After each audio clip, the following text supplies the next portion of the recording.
और खबर यह है कि ट्रंप प्रशासन को एक और बड़ा झटका लगा है। व्हाइट हाउस से विदा लेंगी प्रेस सचिव कैरोलिन लेविट। कैरोलिन लेविट ने परिवार को समय देने का तर्क हालांकि दिया है, लेकिन बाहरी सलाहकार के तौर पर वो काम करती रहेंगी। कैरोलिन लेविट, जो कि केवल 28 साल की है, प्रेस सचिव हैं। हर जानकारी उन्हीं की तरफ से साझा की जाती थी, व्हाइट हाउस में क्या चल रहा है और क्या डोनाल्ड ट्रंप की तरफ से नया है। लेकिन अब उन्होंने भी इस्तीफा दे दिया है। माना यह जा रहा है कि डोनाल्ड ट्रंप के जितने भी करीबी हैं, सहयोगी हैं, वो उन्हें छोड़ करके जा रहे हैं। हालांकि डोनाल्ड ट्रंप का कहना है कि वो अपने परिवार को वक्त देना चाहती हैं, इसलिए जा रही हैं। वहीं आपको बताऊं कि गाजा में क्या चल रहा है। डोनाल्ड ट्रंप का गाजा प्लान हकीकत बन रहा है। अरबी मीडिया के हवाले से बड़ी खबर है। इंटरनेशनल स्टेबलाइजेशन फोर्स ने अपना काम शुरू कर दिया है। आईएसएफ ने बेस बनाने और ऑपरेशंस की तैयारी शुरू कर दी है। आईएसएफ की तैनाती ट्रंप के गाजा प्लान का सबसे महत्वपूर्ण हिस्सा थी। हालांकि वो बात अलग है कि इजराइल अभी भी कह रहा है कि वो गाजा से हटने वाला नहीं है। जब तक वो हमास के हर एक आतंकवादी को मौत की नींद नहीं सुला देता है, वो वहां से नहीं हटेगा। डोनाल्ड ट्रंप चाहते हैं कि वहां पर एक बार फिर से काम शुरू हो सके ताकि लोगों की बसावट आम तरीके से हो जाए, इसलिए उन्होंने इंटरनेशनल स्टेबलाइजेशन फोर्स की तैनाती वहां पर कर दी है। वहीं आपको बताऊं, यूएसएस अब्राहम लिंकन से जुड़ी हुई बड़ी खबर है। पश्चिमी मीडिया यह दावा कर रही है कि लिंकन पर मौजूद जवानों पर मानसिक दबाव बढ़ गया है। खुदकुशी का प्रयास तक किए जाने की खबरें हैं। एयरक्राफ्ट कैरियर पर बुनियादी सुविधाओं की कमी की खबर है, जिसकी वजह से उस पर तैनात जवान परेशान हो गए हैं। मानसिक तौर पर उन पर प्रेशर पड़ रहा है। खुदकुशी करने तक का वो प्रयास कर रहे हैं। छोटी छोटी चीजों की जो उन्हें आवश्यकता है वो तक पूरी नहीं हो पा रही है। फिर चाहे साफ टॉयलेट हो, गर्म पानी हो, खाने पीने की आवश्यकता हो।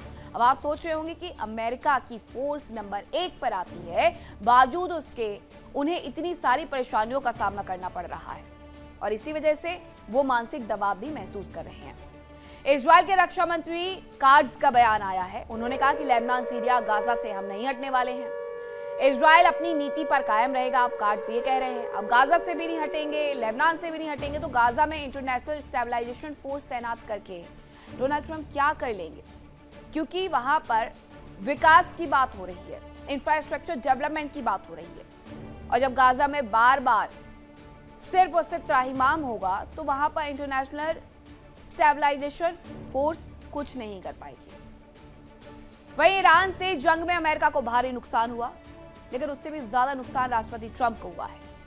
जंग के दौरान उनके अपने एक एक करके उनका साथ छोड़ रहे हैं और अब इस फेहरिस्त में व्हाइट हाउस की सचिव, प्रेस सचिव कैरोलिन लेविट का नाम भी शुमार हो गया है।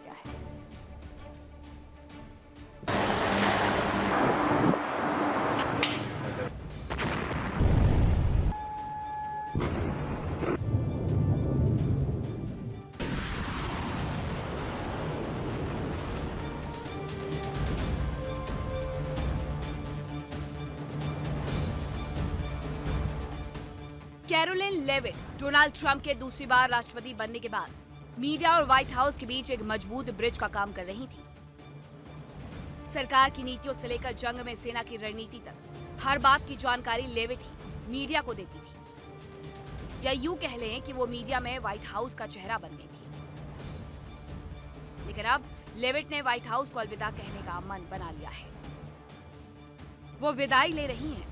महज 28 साल की उम्र में व्हाइट हाउस की प्रेस सचिव बनी कैरोलिन लेविट इस महीने के अंत में पद छोड़ने जा रही हैं। सबसे कम उम्र की प्रेस सचिव बनने वाली कैरोलिन लेविट का जाना टीम ट्रंप के लिए बड़ा झटका माना जा रहा है। हालांकि लेविट के जाने पर राष्ट्रपति ट्रंप दावा कर रहे हैं कि वो परिवार को ज्यादा समय देने के लिए व्हाइट हाउस से विदाई ले रही हैं और जानकारी है कि लेविट ट्रंप की शीर्ष बाहरी सलाहकारों में शामिल रहेंगी। ट्रंप ने सोशल मीडिया पर एक मैसेज शेयर किया जिसमें लिखा कि लेविट महीने के आखिर में अपना पद छोड़ देंगे। हालांकि ये विदाई पूरी तरह राजनीतिक दूरी वाली नहीं होगी। ट्रंप के मुताबिक लेविट आगे उनके शीर्ष बाहरी सलाहकारों में शामिल रहेंगी और आने वाले मिड टर्म चुनावों से पहले रिपब्लिकन पार्टी के भीतर एक प्रभावशाली आवाज बनी रहेंगी। ट्रंप की टीम के साथ राष्ट्रपति चुनाव अभियान से लेकर व्हाइट हाउस तक कदम से कदम मिलाकर चलने वाली लेविट राष्ट्रपति की बेहद वफादार चेहरों में गिनी जाती है। रिपोर्ट्स कहती है कि उन्होंने परिवार को ज्यादा वक्त देने के लिए ये जिम्मेदारी छोड़ने का फैसला किया। कैरोलिन लेविट ने अपना पद छोड़ने की वजह खुद भी साफ की। उन्होंने कहा कि प्रेस सचिव रहते हुए मां बनना और बच्चे को जन्म देना उनकी जिंदगी का सबसे सुखद लेकिन सबसे चुनौतीपूर्ण दौर रहा। देखिए इंडिया डेली 24/7 अब आपके स्मार्ट टीवी पर। इंडिया डेली मौजूद है सभी डिजिटल प्लेटफॉर्म पर लाइव और लगातार। इंडिया डेली 24/7 हर दिन राष्ट्र को समर्पित।